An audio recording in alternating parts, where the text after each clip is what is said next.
I've saved my progress as alignedfaces.ai. In this exercise, we're going to apply dynamic effects inside of dynamic effects in order to replicate these leaves. And let me show you what I'm talking about. First of all, what I've got to do is get my white arrow tool so that I can select these leaves inside of their groups. And I'll Alt-click or Option-click on the topmost of these two leaves. And if you're searching for the leaf inside of the Layers panel and you've got the group twirled open, the big flake group, then you should find an item that's called Small Leaf 3.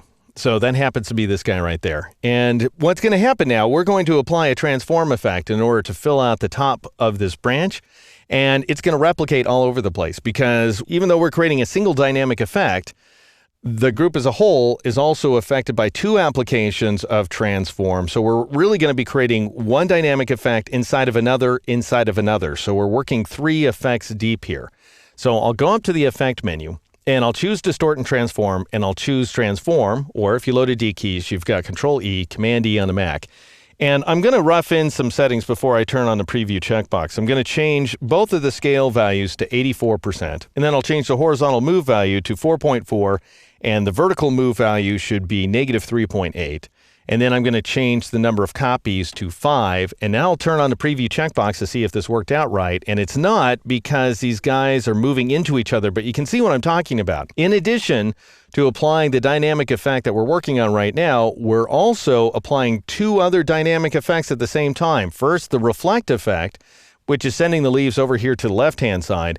And then we're rotating those reflected leaves 5 times. So we're creating a total of 11 different duplicates on the fly of 5 duplicates. So I'm not exactly sure what the math is there. It's more than 55 duplicates. It's an awful lot of path outlines being duplicated on the fly. However, it's not happening right because these leaves are closing in on each other. And the mistake I made here was to not select the right reference point. I want to select the top reference point this time around. And that goes ahead and aligns everything quite nicely. Now I'll click OK in order to accept that modification. I'll Alt-click or Option-click on this bottom leaf, which is Small Leaf 4 here inside the Layers panel. Then I'll go ahead and choose that second command from the Effect menu, Transform in this case, or press the keyboard shortcut, Control-Shift-Alt-E, Command-Shift-Option-E on the Mac. And let's adjust some settings here. I'm going to change both the horizontal and vertical values to 88% this time around. I want the horizontal move value to be negative 5.2. And by the way, I just figured out these values through absolute trial and error with the preview checkbox turned on, but I'm just trying to save you some time and effort. I'll change the vertical value to 2.2.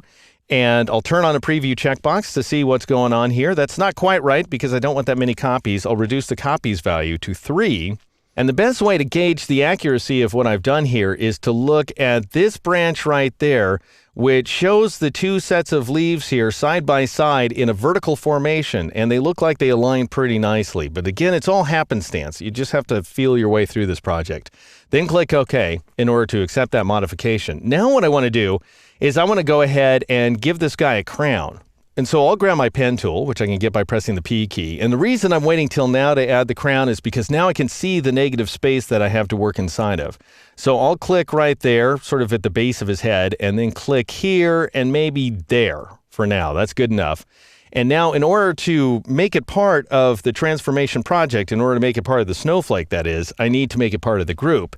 And you do that by grabbing the path here inside the Layers panel. This is the easiest way to work. Grab the path in the Layers panel and just drag it and drop it into the group like so, into that big flake group. And then it gets duplicated all over the place. Now, I'm not done with my crown. That was just the beginning of it. I'll go ahead with the path outline. Notice that it's still active because the pen tool cursor does not have an X next to it. So the pen is still willing to work away on this path. So I'll click here and then maybe here and so forth in order to create my crown. And I'll finally allow the segments to cross each other a little bit. And if you need to make any modifications, you can just by nudging from the keyboard. So in my case, I'm pressing the left and up arrow keys a few times.